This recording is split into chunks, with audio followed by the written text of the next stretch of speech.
Honda CBR1000RR-R Fireblade SP 2021.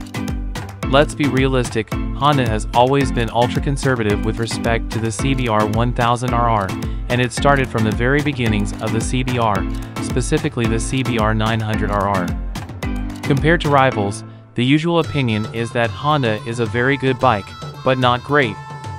The reason is that Honda is trying to balance between a road bike and a track bike, as these models have always been homologated for the road. But any financier will not let you lie, diversification is the key to success. In Russian this translates as do not put all your eggs in one basket.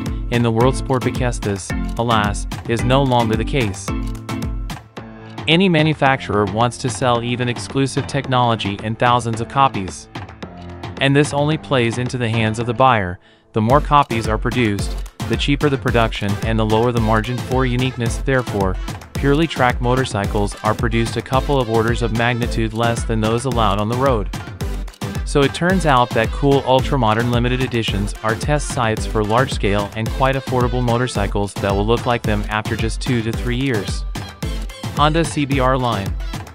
The CBR is a good road sport bike, with a mid-range torquey engine and acceptable ergonomics, but on the track, for which the Honda CBR1000RR is supposedly made, it doesn't impress.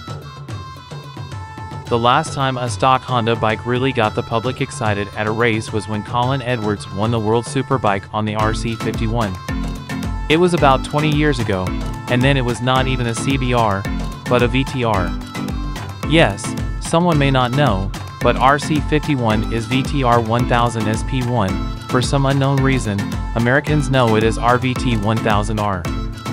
A couple of years later, James Tosland took the championship title on the Honda CBR1000RR, but it is unlikely that any of the racing fans dreamed of the CBR as they dreamed of the RC51. For more than 10 years, the CBR line has not been very popular. For a brand that has made a name for itself in top-level racing, this was unacceptable. And it's time for another R.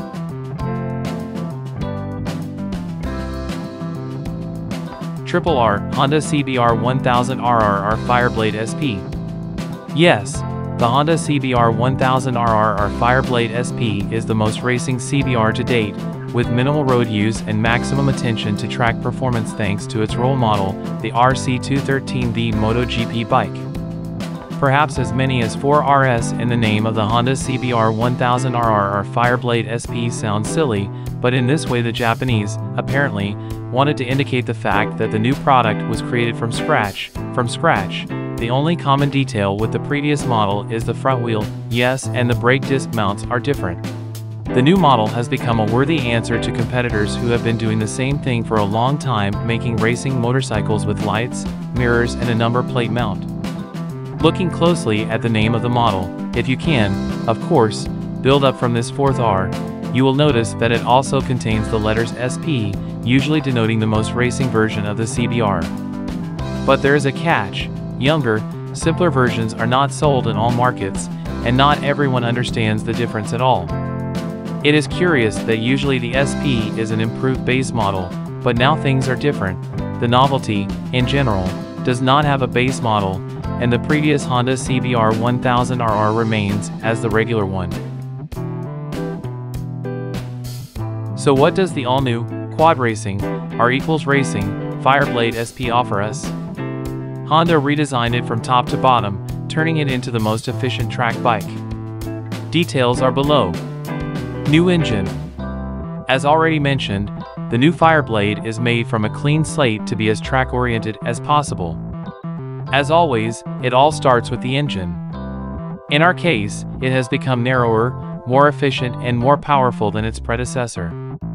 Bore and stroke are 81 by 48.5 mm, the same as the RC213VS, meaning an even shorter stroke character than the previous 76 by 55 mm engine. The new numbers, based on the piston diameter limit in MotoGP, make the CBR1000RR-R Fireblade SP piston area the largest of any 4-cylinder liter inline engine.